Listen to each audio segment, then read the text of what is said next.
Va a ser interesantísimo lo que vamos a hablar con José Arnoletto. Reforma, cómo ahorrar en una economía en crisis o con situación inflacionaria. Algunos tips de cómo comprar, cómo invertir el dinero. José, ¿cómo ve la reforma?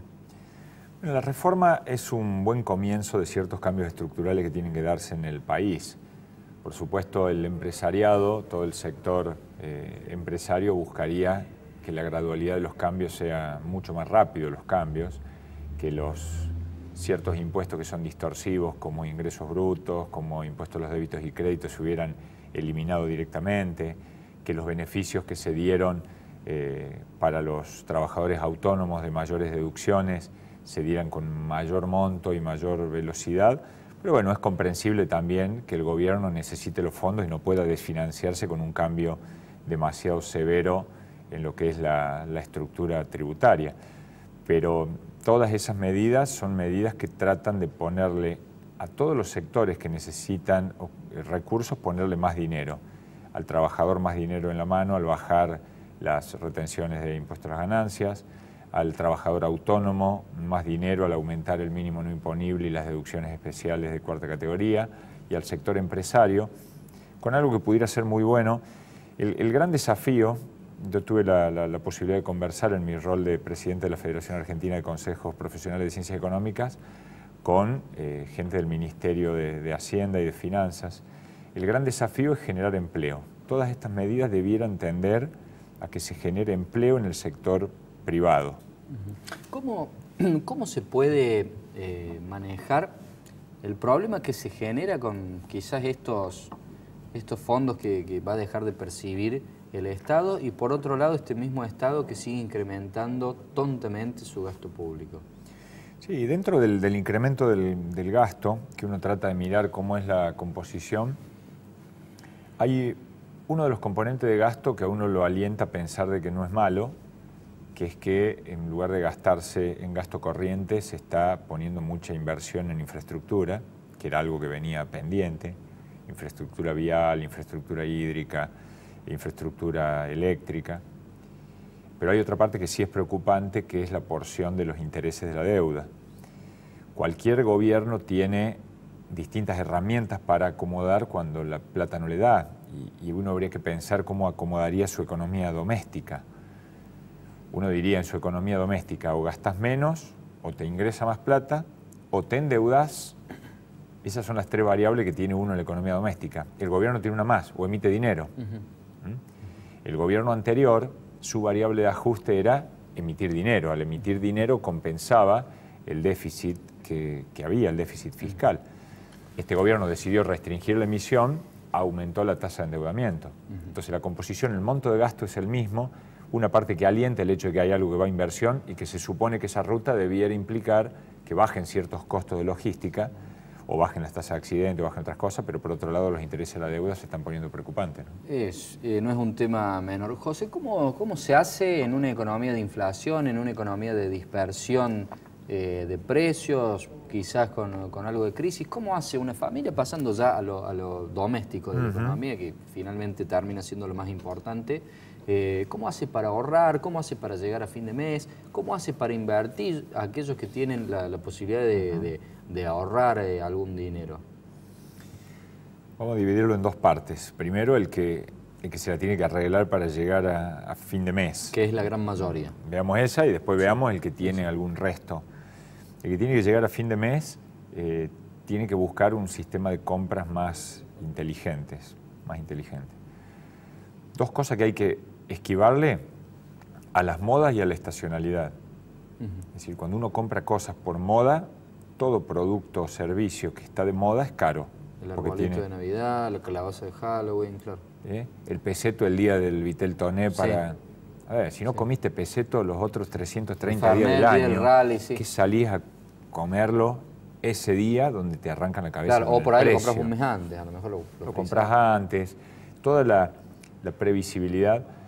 Lo otro, siempre vas a ver que el vecino tiene un LED, un HD más grande que el tuyo. Y esas son las carreras en donde uno cree que está invirtiendo y en realidad está consumiendo, está gastando. Porque ese televisor no te da mayor sensación de bienestar. El primer día sí, porque tiene 10 pulgadas más que el otro, el segundo día, el tercer día... Es igual. Es igual, es igual.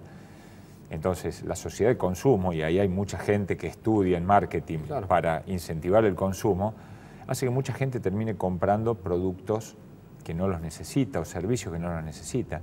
Uno de los consejos típicos es, cuando uno va a hacer compras, ir con lista y atenerse a la lista de lo que llevó.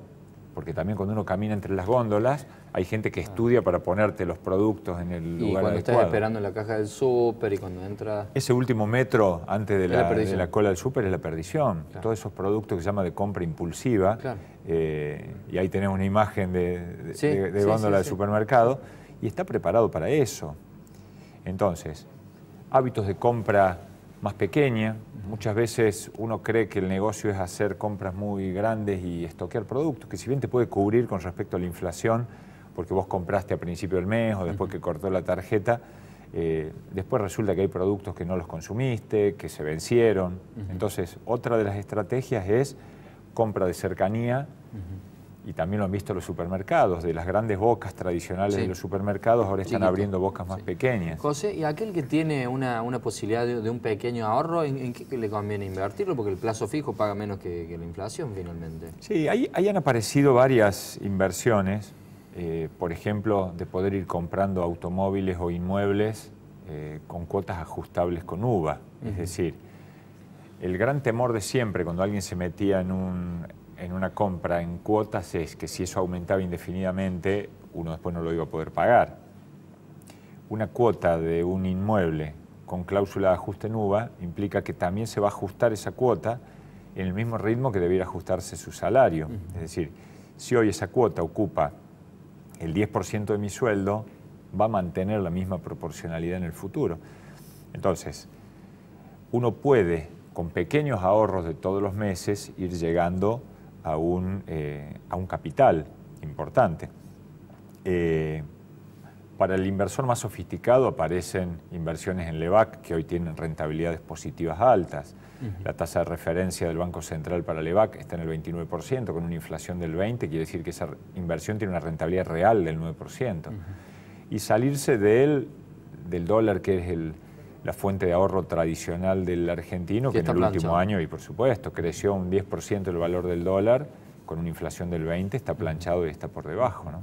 José, ya nos estamos despidiendo, pero aprovechando la posibilidad de tenerte acá y con tu relación con diversas empresas del mundo y cosas por el estilo, ¿cómo se ve este no cambio, este no cambiemos? Es lo mismo, la misma receta del kirchnerismo de poner a una familiar de Triaca en el directorio del Banco Nación. ¿Esto rebota en algún lado o nadie se entera, nadie le da bolilla? No, rebota. El nepotismo es mirado mal y castigado en todo el mundo. Si bien he tenido la posibilidad de estar en el extranjero y hay expectativas altísimas sobre el gobierno argentino y sobre Argentina, toda persona del exterior que en algún momento haya venido a conocer Argentina, aún en las peores épocas, hablan del país hermoso que hay y de las oportunidades infinitas. El hecho de que Argentina ahora vaya a tener y ya tenga la presidencia del G20 para el próximo año, de ingresar a la OCDE, pero por ejemplo una noticia como la que surgió de la designación de una familiar directa, hermana de un ministro, es un retroceso institucional enorme. O quizás ahí donde estábamos. José, te agradecemos por haber formado parte del espacio. Un placer, Gabriel, muchas gracias.